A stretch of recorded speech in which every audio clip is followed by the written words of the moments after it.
Hello bachcho, let's read the question first. And question says that an electric dipole is placed at rest in uniform electric field and released. How will it move?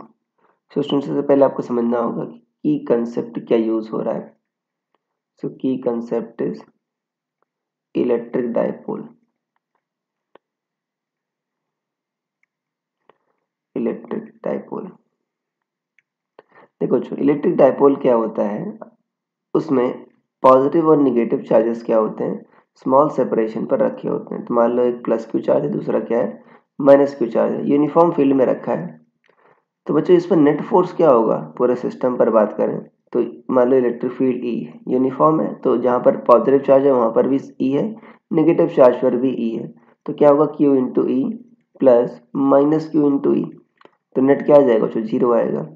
But अगर मान लो ऐसा कुछ रखा गया बच्चों, electric field की orientation में नहीं रखा गया, कुछ मान लो किसी एंगल पर रखा गया है, तो इस केस में क्यू ई इधर लगेगा, मान लो पॉजिटिव चार्ज है ये, और माइनस क्यू पर आपका जस्ट अपोजिट डायरेक्शन में लगेगा. तो इस केस में देखो बच्चों, कपल आ रहा है आपका, ये कपल क्या करेगा, इसको रोटेट कराएगा.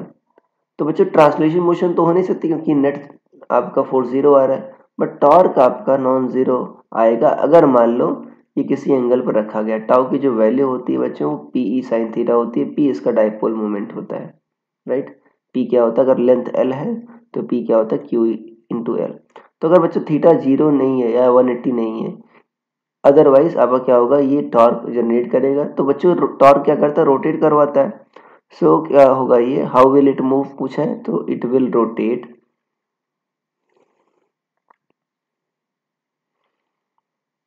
if it is not placed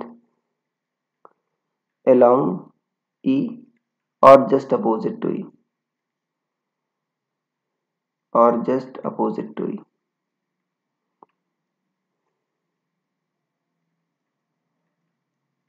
otherwise बच्चों ये क्या करेगा, रोटेट करेगा.